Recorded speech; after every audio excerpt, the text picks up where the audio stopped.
everyone. I hope you're having an awesome day. My name is Daniel. I'm a part of the FI marketing team. Thank you so much for joining us for a very exciting event. And this one is particularly exciting because we have with us today Caya, the co-founder of Slidebean. If you ever made a presentation, if you're interested in startups, if you have looked up anything ever related to startups, you probably have heard of Slidebean. So we're really excited to have Caya here with us today. Before we bring Caya on stage and go through the presentation and all the other motions, why don't you in the chat let me know where you're coming in from? I can see that we have people in from Montreal, we have people in from London, awesome, Boston, Kenya, Sofia, Spain, awesome, Mexico. Like always, we have a very international audience. That kind of, it tells you about the power of startups and the aspirations that people across the globe have when it comes to building impactful businesses, right? Before I bring Caya on stage, just to kind of briefly go over the agenda here today, Caya will go through his presentation, and after he's done with his presentation, we'll go into a Q&A. So to pop in a question to ask Caya, whatever's on your mind, all you have to do is click the Q&A button on the right side of your screen. It should be right under the chat button. So what we'll do is I'll join Caya on stage. We'll go through some of your questions, bring them on stage, and all that good stuff. And once we're done with that, we do have a networking portion of the event. Hopefully, if Caya has some time, he might stick around. I'll be there. You'll be able to meet a ton of startup founders, aspiring startup founders from across the world. And of course, to show Caya some love, if you're enjoying everything that's happening today, you see a reaction button right at the bottom of your screen. So all you have to do is click it and show our speaker some love. Yeah. And without further ado, let me just invite Caya on stage. Here we go.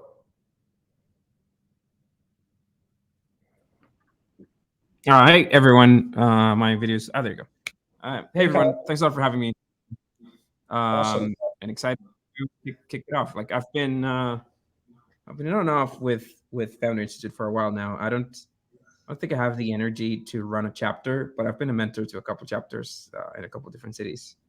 So excited to meet you all. I saw someone from Austin, Texas, which I just got back to on a really cool trip around Texas. So that's cool. A highlight to them. All right, I have some slides. I don't want to make it too overwhelming for you guys because it's financial modeling can get crazy. Daniel was saying that this is a very fun session. Like I try to financial models are a bit of a necessary evil with startups. I don't think that they're. Or I didn't used to think that they were fun. Like I think I have eventually found some fun into them. But the general thinking is like I don't think that founders think about financial models enough. We've been working with founders for a while, and it's usually an afterthought when it should be honestly a big core of the business. So hopefully I can convince you guys to take a look at your financials and to run them more carefully through this session. So let's get started. Okay, so there are a bunch of different names that you can, you probably read around this thing, right? There's people call them a pro forma template. You could call it a budgeting sheet. You could call it just revenue estimation or KPI tracking. But in the end, all of these things kind of summarize or are summarized, or what we're talking about here is a financial model. So what I want to talk about is common problems with financial modeling. I want to do kind of like our approach, which is we didn't invent it by any means, but I think that we're making a big effort to bring awareness to this concept of driver-based financial modeling, which I don't think is a thing that people used to think about. We're going to model a company. We're going to do a very basic sample of a company from the audience. So Daniel, I'll let you know, and we can bring someone up to stage and kind of like hear a little bit about their business and try to map that in our system. And then I'm just going to show you how a financial model looks after it's finished, and run some revenue projections and give you some scenarios as to how that could look. Okay. So let's start with, I use these slides for the Zoom thing, but Daniel already told you where you can drop your questions, so make sure you do that, and we'll have some time at the end.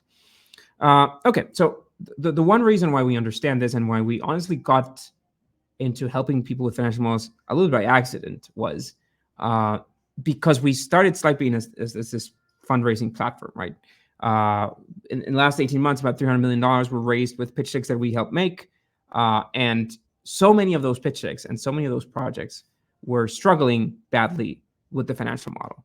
And here are some of the problems that we often see around that. First, we see arbitrary round numbers. Like, this is usually a very obvious telltale sign that someone hasn't done their homework in the financial model. When they go to an investor and they're just raising some random, conveniently round number of $1 million or 500K. Usually, not a guarantee, not a red flag, but definitely a sign that the math hasn't been run in the background. Another common problem is the growth projections just assume this hockey stick 10% growth, and there's no good understanding of what's going to drive that. I'll show you that in a sec.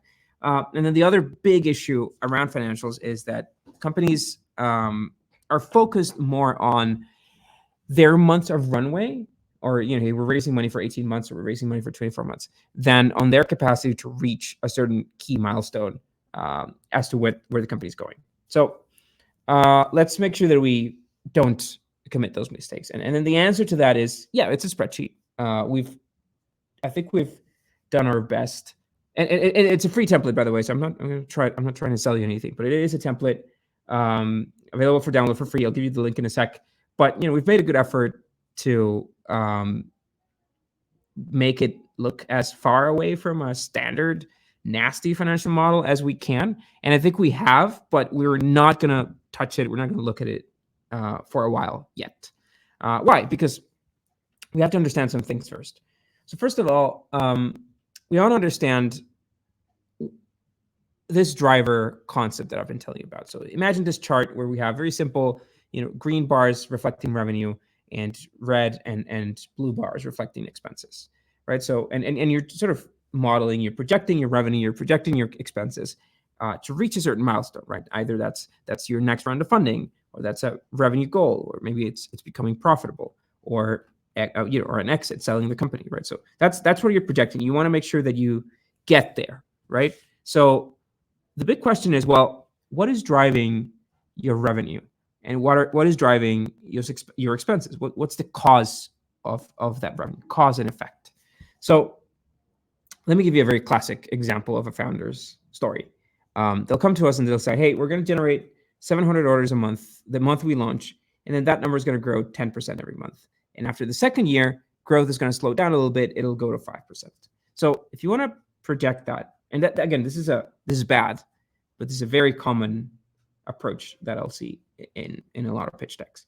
So what does that mean in a spreadsheet? Like, how do you project that? Well, that's very easy. You'll take the 700 orders in the first month, and you'll just multiply that by 110%. And then you'll drag that formula. You'll connect that to 110%, 110%, again and again. That's just essentially a 10% growth every month. So how does that look? Well, if you put that into a chart, it'll look like this. And that is a beautiful hockey stick chart. It looks great. It shows growth, but it's so wrong. Like, it's, again, another red flag sign that someone hasn't really done their homework. Why? Because just growth doesn't happen like that. Growth isn't magical. Like, there needs to be a source of that growth. So what is driving the orders in this case, in that example? What causes orders? And I'm mentioning orders as an example, but to you, orders may be traffic, might be your subscribers, could be your monthly active users, could be drivers and riders for an app like Uber. So what's driving the orders? And at the same time, what do these orders drive? The more orders you have, well, the more fulfillment costs you have to cover, or the more hosting costs you need to cover, or the bigger your support staff needs to be, or the more account managers you need. So remember this causality, right? Cause and effect on those orders. So if we try to sort of illustrate this into a visual, into a flow chart, it would look something like this. So revenue is what we probably care about the most. And then revenue drives costs, right? So think of an e-commerce platform for t-shirts. You're selling t-shirts with your design on it. The more t-shirt orders you get, the more you have to spend buying t-shirts, right? So the cost of these products, the cost of the products that you're selling, that's cost of goods sold. That's what COGS means. We've color coded. This is not a standard. So COGS is a standard. This is a word that everybody who does financial modeling understands. Not the color coding, but I think that it's helped our model kind of be much easier to navigate and much more intuitive. So COGS, we'll call that. It's kind of like pink. We call it Slidebean red, but yeah. So revenue drives COGS. And then the question here is, well, what drives revenue? What are the drivers that generate revenue? Because again, revenue isn't magical. So what could be drivers for revenue? Well, we could have a paid marketing, right? So we could group, I normally like to group those things into a single driver concept, which is, search engine marketing, display, retargeting, sponsors, influencer marketing. Even I would dare call that a paid marketing campaign. Why? Because in the end, you're paying influencers to advertise your product, and after advertising your product, or after you pay for that, you'll get a certain number of conversions, right? A certain number of a certain amount of revenue. And if you rinse and repeat this, you should start to see a cycle of, hey, for every sponsorship, we're getting this many customers. So it is a paid campaign in the end. There's brand awareness that influencers give you, but in the end, you should be able to track that much more accurately than just assuming that your brand got visibility. Another common driver is outbound sales, right? So if you have a B2B SaaS or an enterprise product, outbound sales, you're either cold emailing, cold calling, doing business development, and that's how you get customers in. The other option is organic traffic. So, you could assume that because you do SEO, because you have word of mouth, because you do social media, because you have brand awareness, organic traffic on the website will continue to grow, and that's what's going to drive more orders, right? Or, if you have a subscription type business, then you're returning customers, just the customers that are renewing every month. That's another source of revenue and another potential driver for your revenue. So just a few examples of drivers, how we normally group them. But there's another aspect to them, which is that they're not all the same. Some of these drivers have a direct cost associated to them, right? Paid marketing campaign is literally money that you spend to recover money or to convert that into cash as revenue. Outbound sales team, you're paying salaries, and that's the team that's driving the revenue. The bigger the team, the more revenue you have in theory. But organic traffic isn't, right? So there's a marketing team that's driving your organic traffic. But by doubling that team, the size of that team, you don't necessarily double the amount of organic traffic, right? So it's driven by cost, yes, but it's not necessarily directly proportional. But point being, all of these things drive revenue. And that's kind of like the big aspect that I want you to understand, because if a good financial model has a great understanding of this causality, right? And I'm gonna show you how that looks in a sec. Before we do that, just a normal, sort of leveling the playing field in terms of color coding and just the main essential parts of the model. Revenue, like I said, is green. Green is the color of money, and it's my favorite. COGS, we talked about that. That's cost of goods sold. The blue code, or the blue color code on the model, is SG&A. That's sales, general, and admin expenses. Some people call that OPEX, or operational expenses as well. But in the end, it's the same thing. It's almost everything else. So everything that's not a cost, it's usually an SG&A category. That's your rent. That's your utilities. Those are the SaaS platforms that you pay for. Those are your employee salaries, your marketing costs. All of that falls into that category. And the last one, where I won't stop for too long, is capital expenditures. So that, in a financial model or in a business, if you buy a car, or if you buy property, if you buy laptops, you're not really spending that money. You're buying an asset, and that's an asset that the company owns, right? So it's not entirely an expense. It is treated differently. So a lot of tech companies, like tech startups, don't have a lot of capital expenditures because it is really just the laptops for the team. But it is a separate category, so we make sure we color coded it. And if we apply this idea of driver-based modeling and we apply some color coding, we can start building diagrams like this, right? So let me walk you through that quickly. This is the diagram, or what we call the financial model map for an e-commerce business, for just an e-commerce store. So let's see how that works. In the end, the number that we're after here on the right side is orders, right? Orders, the number of orders drives revenue because we have an average order size and the markup on the product. Revenue drives costs, the product costs, right? So that's pretty intuitive. And then orders here also drive fulfillment costs because for every order, we have to ship an order in e-commerce. So those are sort of tied together. The shipping costs are not necessarily tied to revenue, right? They're tied directly to the orders. And so how do we get to a feasible number of orders? Well, orders are a combination of orders that are coming from new customers, so somebody that comes to the website for the first time, and orders that are coming from regular customers, customers that buy multiple items, that have purchased something before, that are coming back, so we don't have to go and acquire them. So if we take this map from the left to the right, in the ideal order, we see that in here we're assuming that customers will come from two sources. One is paid marketing, the other is organic traffic. So paid marketing has a cost of acquisition that drives orders. Organic traffic has a conversion rate that drives orders.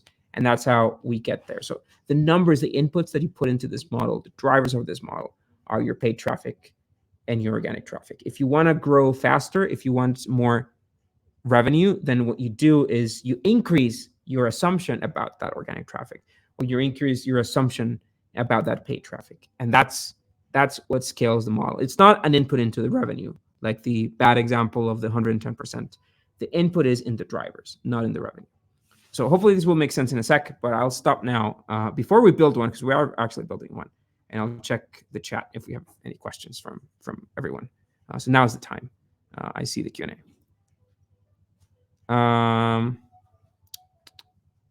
I see questions about the recording, but no questions on the model so far. So maybe, okay, here's one. I'll take Guillermo. So Guillermo, let's see if I can do the answer thing. No, okay. Maybe you do that, Daniil, when, I don't know if Zoom has this little answer thing, but I'll take Guillermo's question. So how do you go about pricing a revenue model or forecast for B2B business where contracts are larger and more sparse? So, obviously pricing is a number that needs to cover the cost of running this business, right? It needs to cover the cost of, and it needs to generate a profit.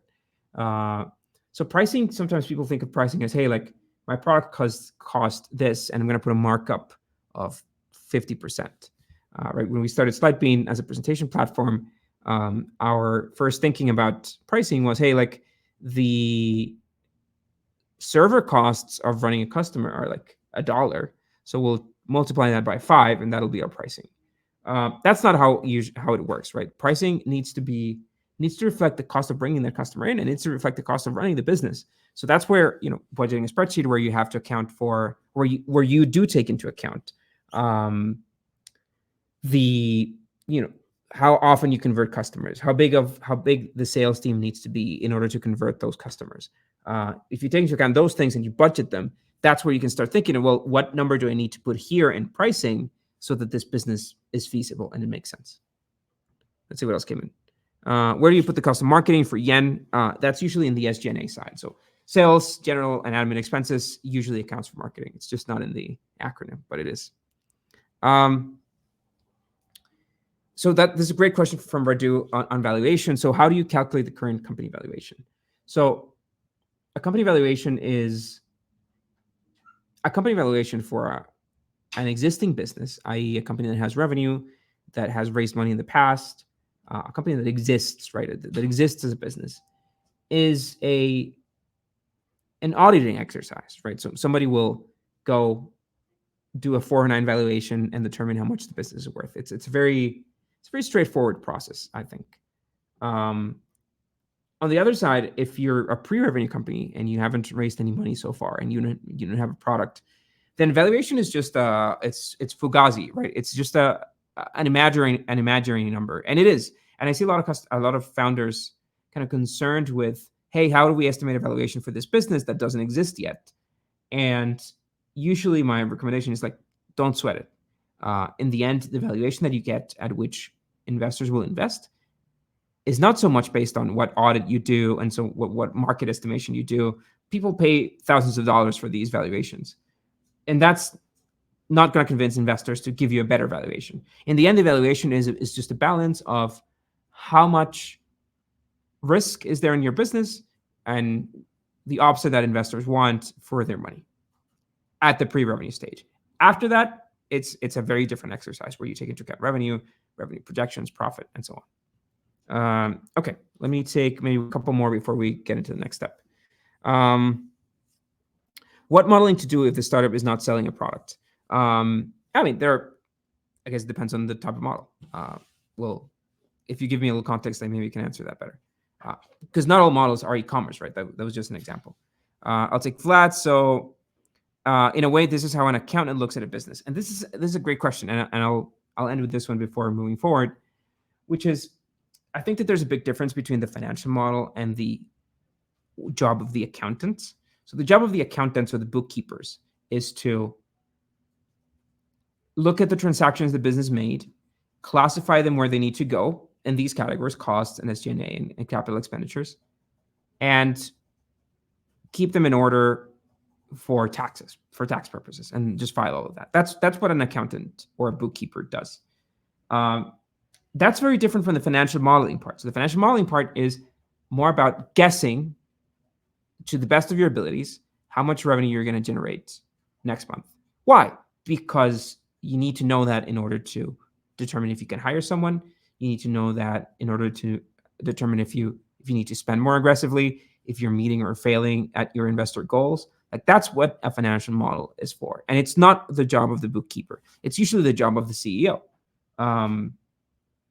It's usually the job of the CEO, the COO, or the CFO. Now, many companies don't start with a COO or a CFO. We are an example of this.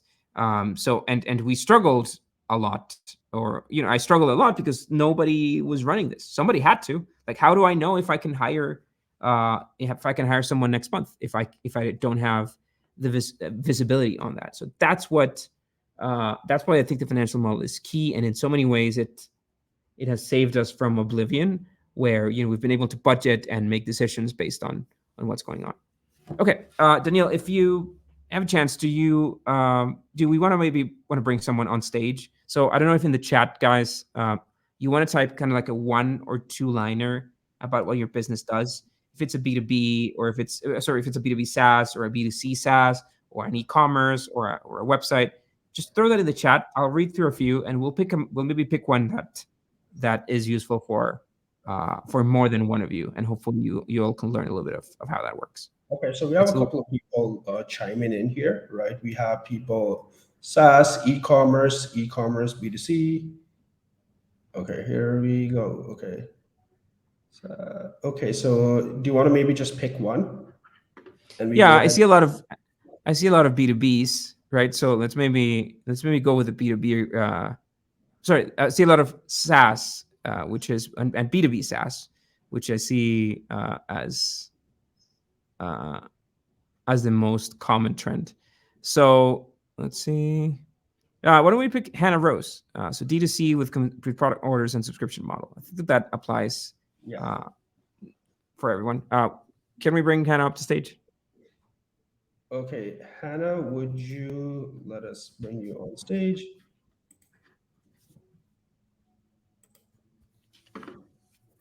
Okay. Yeah, Hannah, you should have an invite to the stage. All you have to do is accept it.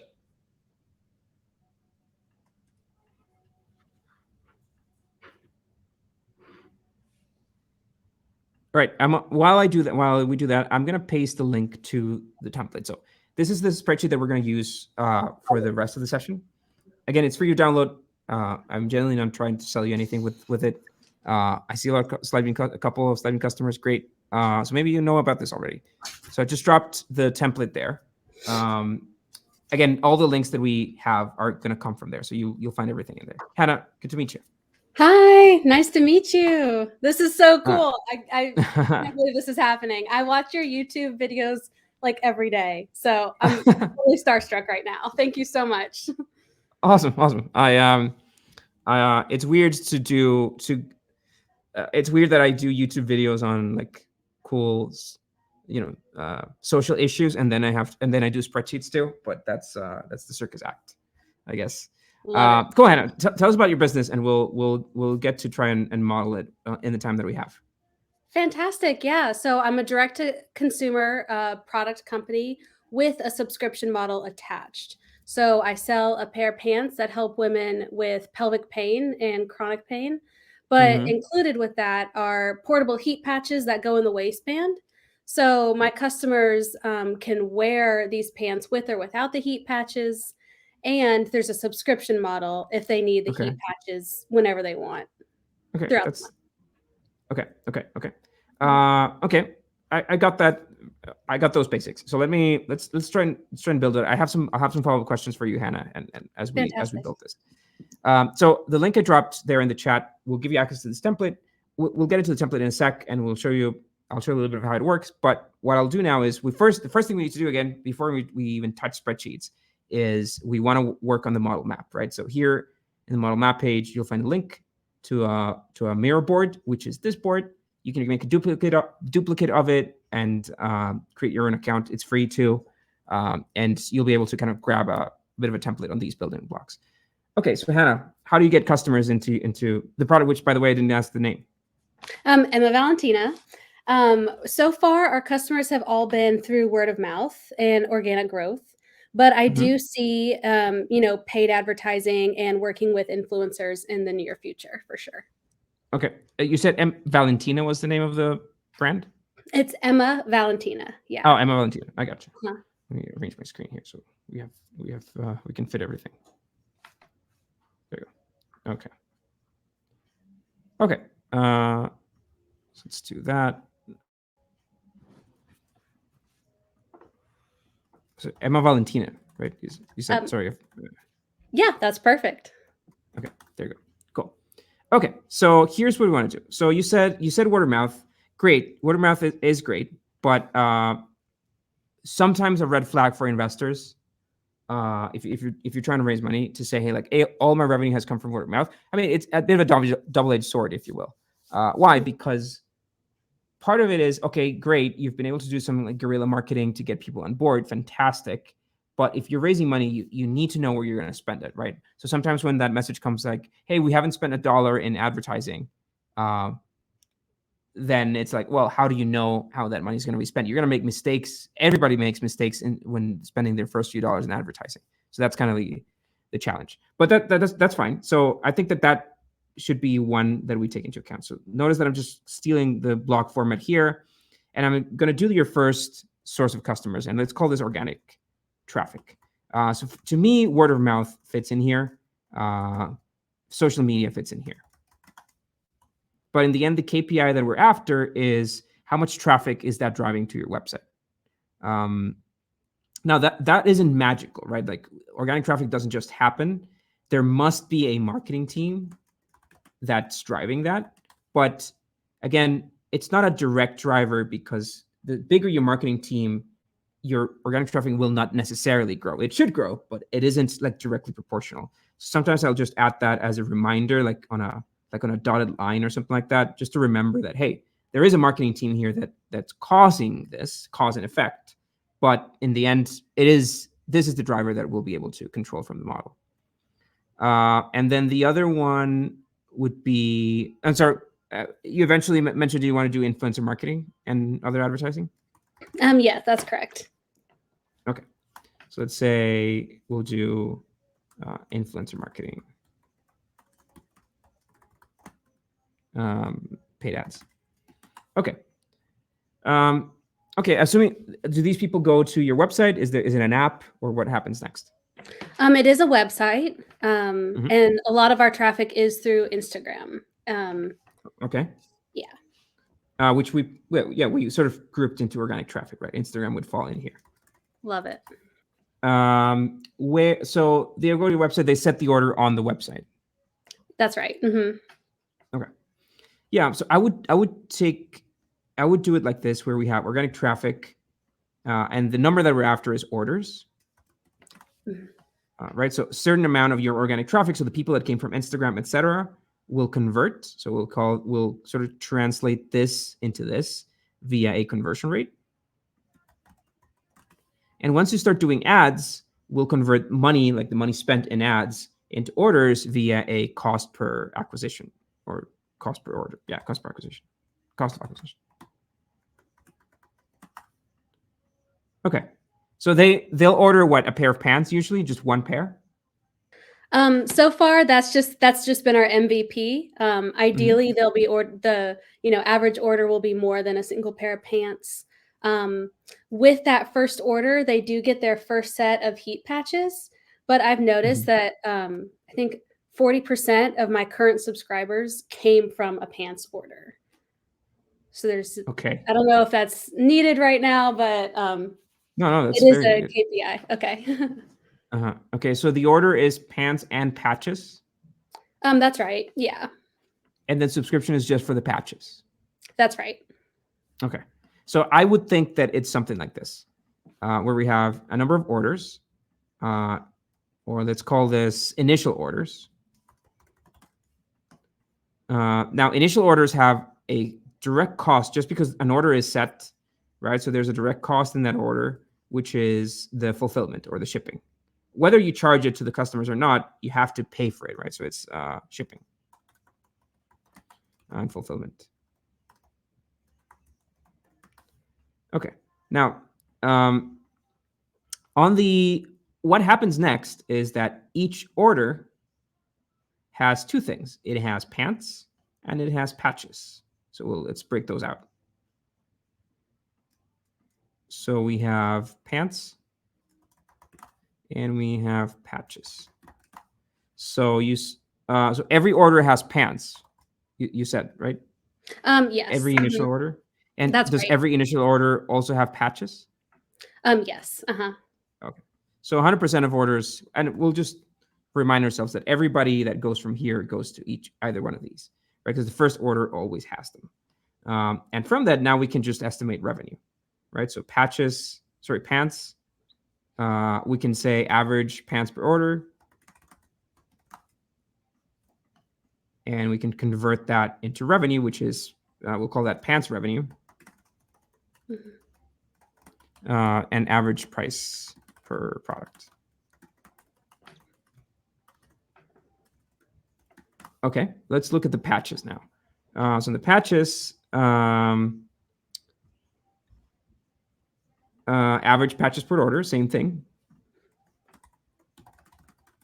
And then average patches revenue. And then for both of those, we'll also need the manufacturing cost, right? So we'll need to cover that as an expense. So the cost, well, I'm just going to COGS and COGS for each one of them. So we'll track them separately.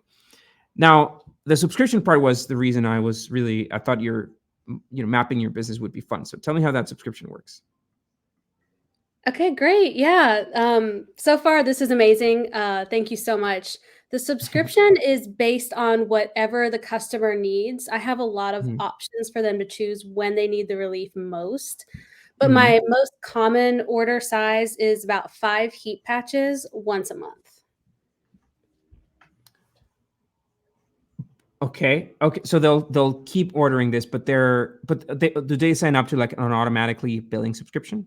Oh yeah, that's right. And you said about 40% of those people get the subscription. That's right. Okay, that's nice. That's fun. Let's see how we fit this in here.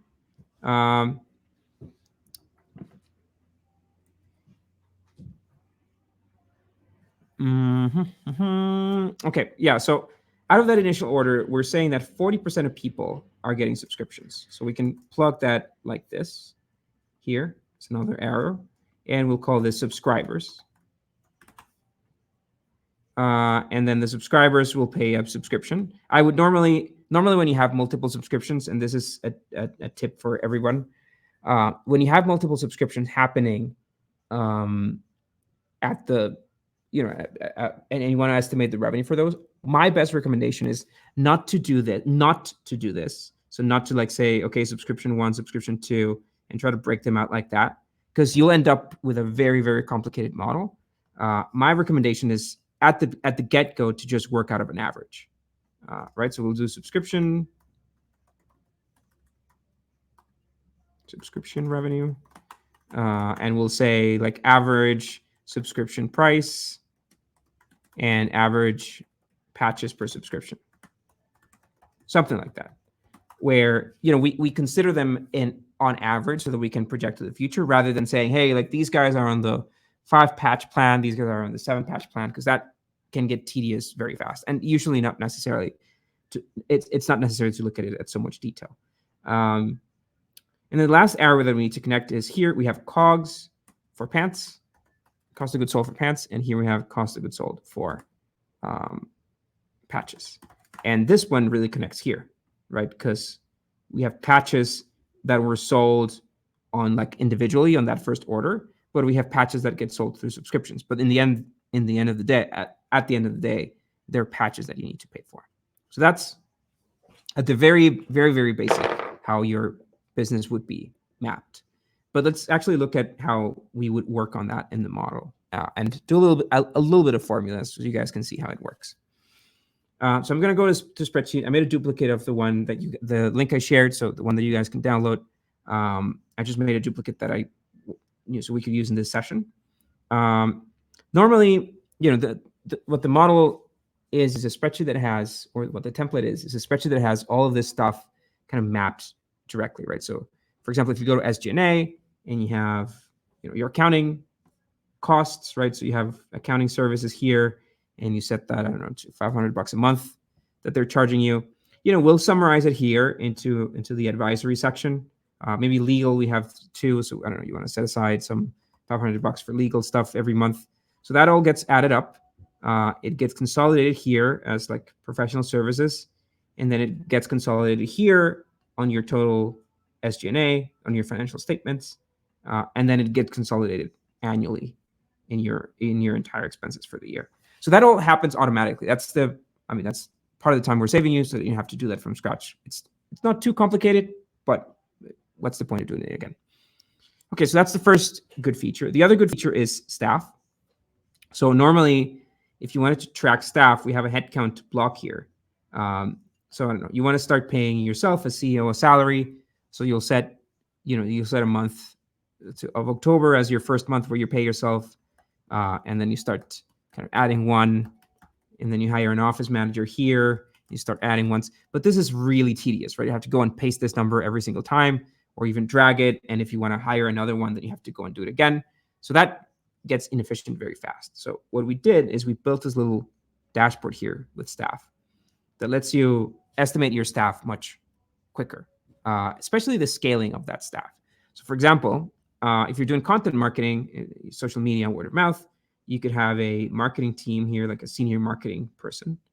You can define an annual salary for them, which I can never get this number right, because I see people from all over the world. So I don't know, $75K for a marketing person in New York just seems normal, but that might be ludicrous in Pakistan, where Daniel is. So yeah, ignore this. But you have an annual salary. You can do a number of payroll taxes, which in New York is like 25%. You can assume an annual increase on their salary. So maybe you set that to 5%.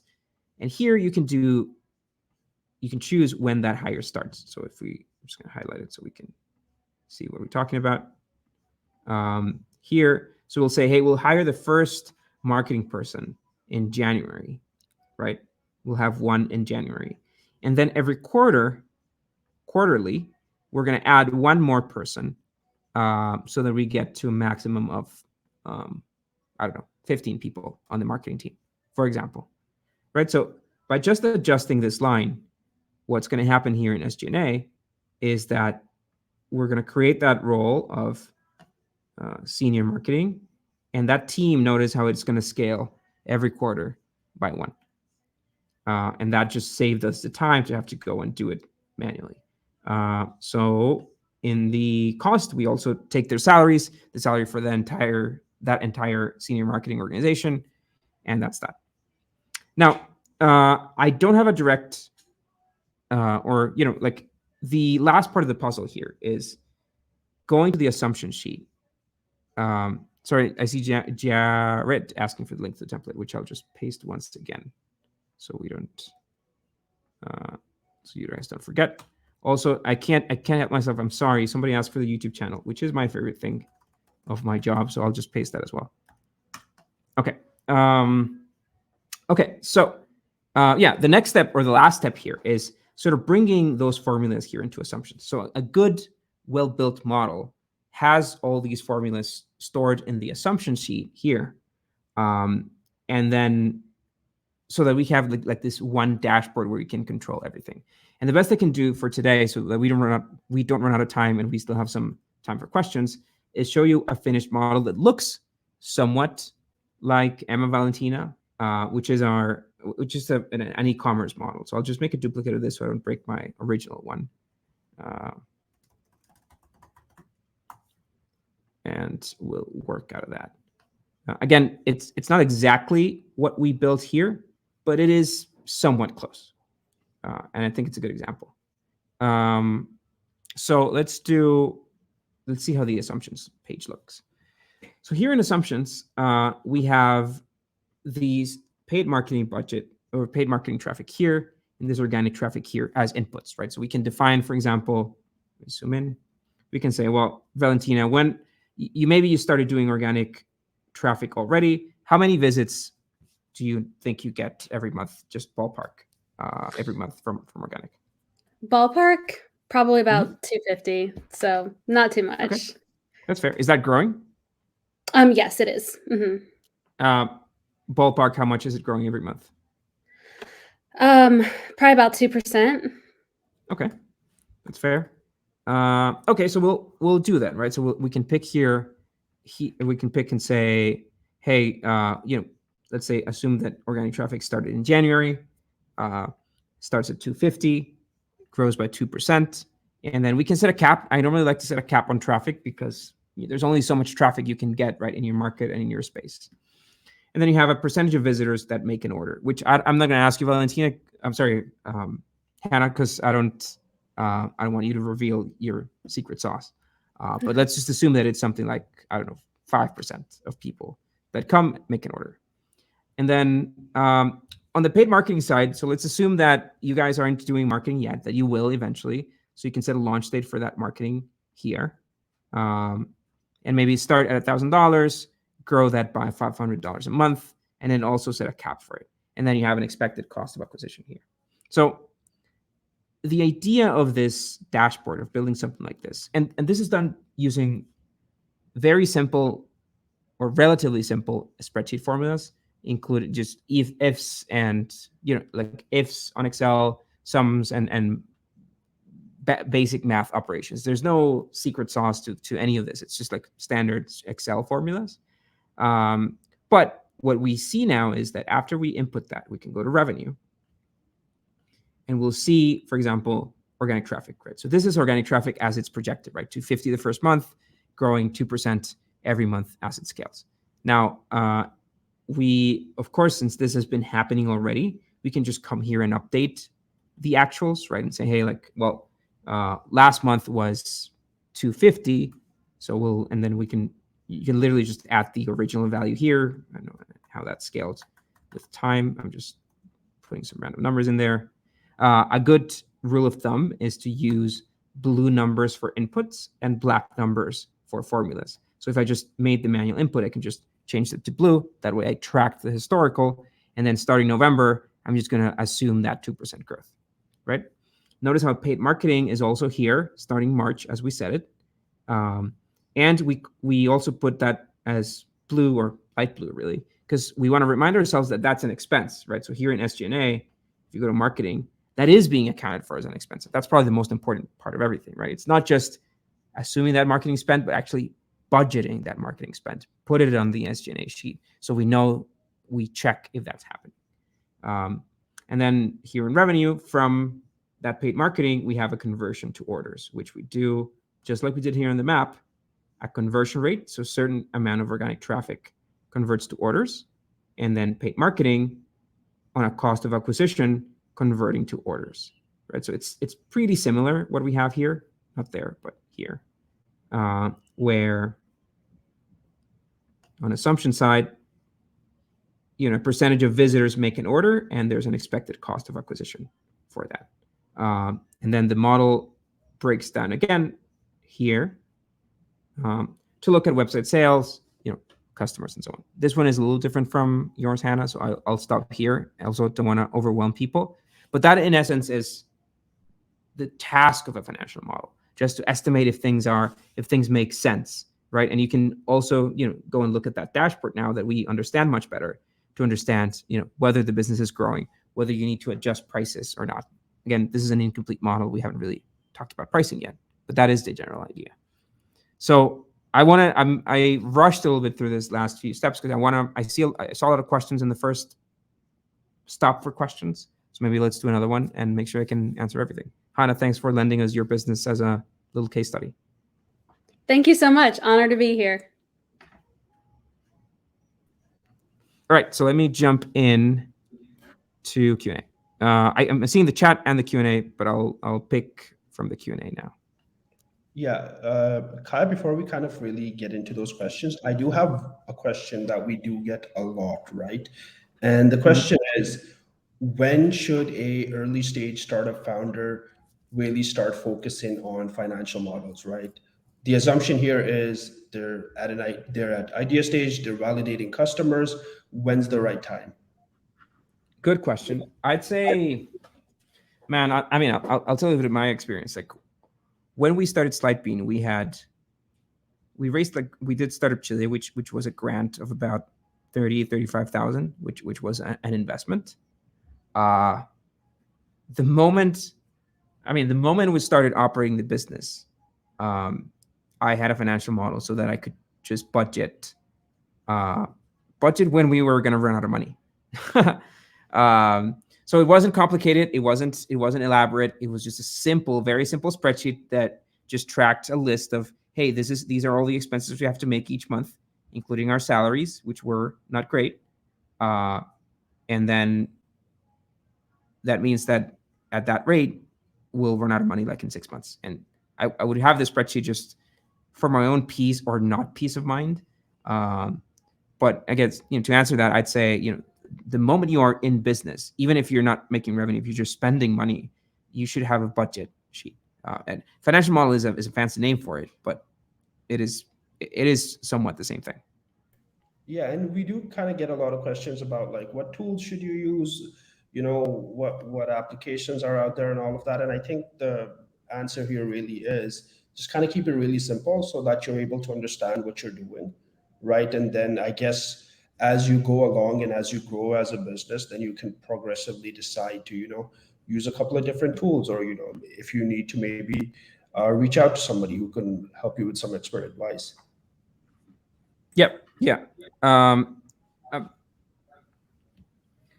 Yeah. I think that, like normally the pain of the financial model comes, the first pain of the financial model comes on, hey, when am I going to run out of money? Like that's a question. It's a question that he asked this spreadsheet. The next big milestone or the next big reason is, hey, I'm raising money. I want to understand how much money do I need to raise, or less ideal, I'm raising money and the investors that I'm pitching asked me for the financials and I don't have them. We get a lot of customers that come at that stage, but again, you should have worked on that slightly earlier before you went out to pitch investors. And the model gets increasingly complex after that. It's tough. For example, we've seen a few cases of companies that are at a Series A stage and they still don't have a decent financial model, which is tough because now you have a lot of data to look back at.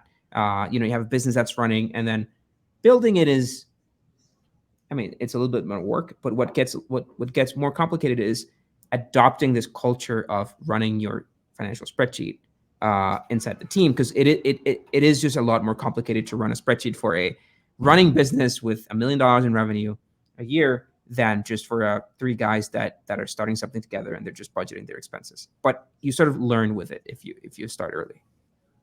Right, and I think there's a lot of questions that come about especially when you're like a first-time founder and you're thinking about, hey, I need to raise money, right? Like, how do you kind of justify your valuation? I think the really obvious answer is like, how much money do you need to get to that next stage, right? So if you're like a really early stage founder, right, how do you kind of go about that, answering that question? Sometimes, like what we've seen is like we were working with this company the other day, he was building this mobile app for like sports fans. Early, I think he had hired kind of like the first dev team, and he was just working on the first prototype of the product. I think luckily we convinced him to do a financial model, so we built one for him. And what he found out after he put in some values into those assumptions was that the way he had envisioned the business then didn't make sense. Why? Because if you put reasonable cost of acquisition estimations, right, and reasonable traffic estimations, and reasonable download estimations, because all those numbers, those individual numbers that we input, they're they're easy to find, right? You can't go and listen to a podcast and find out what an average cost of acquisition is, or what a normal conversion rate is. Like those numbers, people will talk about them. They're not secret for anyone. So if we put in reasonable assumptions for the way he had envisioned this business, and what we found out is that at year 7 on the spreadsheet, this was a $3 million business, like a business that was making $3 million a month. $3 million a year. And that's not a venture backable business, right? If you only grow to about $3 million in annual run rate a year, it's a good business for you and for a small team, but it's not a venture backable business. You can't go to VCs to raise money for that company. And that was his intention, right? So he was trying to pitch this business as a venture backable business, but his numbers, he couldn't find a way to make his numbers work to make that the $100 million company that these VCs are probably going to be after. So at that opportunity, we sort of got working to adjust the business model, to find other revenue streams, to increase pricing, and to sort of change that story, right? Not just to put makeup on the model, but to change the story, the whole concept of the business, so that it can be the company that he was setting out to build. Right. And yeah, I feel like that's also something that a lot of founders, it's not very obvious in the beginning, right? Because when you enter into the startup world, everything's really all about, fundraising, right? That's what you hear. That's what's very newsworthy, right? And you kind of experience that as you go along, and you kind of also learn the fact that maybe you're not a venture-backed business, right? Maybe you need to adjust your expectations and also kind of look at what works best for you, right? So awesome. So let's kind of go through a couple of questions. I know we're about to hit the hour mark here. Right. So I see a couple. So I see Emmanuel asked me, like, he purchased an old version of the model. Can you get a free upgrade? Sure. It's a new sheet, but absolutely, just email our team. You should have our email, and that should be easy. And then for Yen, samples of financial models. I forgot to mention that, and I think it's a useful hack. So again, the template that I shared there is free, and it comes with access to this mirror board. Not this mirror board, but the same mirror board where you have the building blocks. And here under this conspicuous white page section, you actually have a few examples of how maps look like, right? So you have a self-service SaaS and how that looks like, and you have an inbound SaaS and how that looks like in converting leads to customers. You have an e-commerce and a mobile app model and a marketplace model, so that you can get an idea of how these maps look. So we're trying to be as useful as we can with these resources. Awesome. So I think, how about we kind of wrap it up? If you do have time, we would love to have you stick around for the networking, Caya. I can't, but I wish you all very well on the networking session. Sorry, I have to catch my next one. Really understand. Thank you, Caya, so much for taking out the time to be here. Thank you to the wonderful audience for joining us, for your wonderful questions as well. Caya, before we wrap things up, any last messages? Anything you want to say to the wonderful folk here? Well, thanks for tuning in. Like I see we didn't lose that many people through the session. I know it's a dense topic, financials. I think that the colors on the sheet at least help make the job more colorful than just black and blue. But yeah, like, please don't put this. Don't delay the work of budgeting. Like your main job as CEO or your core job of CEO is not running out of money. Like that's your task 1, 2, and 3. Yes, growing the business, but if you run out of money, there's no business to grow. So, make sure that you have a good grip on your economics, on your financials, on your runway, because it is your number one task to sort of remove this burden from the rest of the team and run it. Eventually, you'll have a CFO. Eventually, a CFO will build and run this financial model for you. But until you can afford one, which is normally 50 plus employees that a company gets to do a CFO, it is going to be your job as a CEO or as one of the co-founders. So I guess embrace it. Awesome. There you have it, folks. Embrace it. Thank you, Kai, for joining us. Everyone, if you want to join another FI event, or if you want to learn more about FI, please do head on over to fi.co. And for events, fi.co/events. We'll see you in the next one. Please do stick around for the networking. Bye-bye. All right. Bye, guys.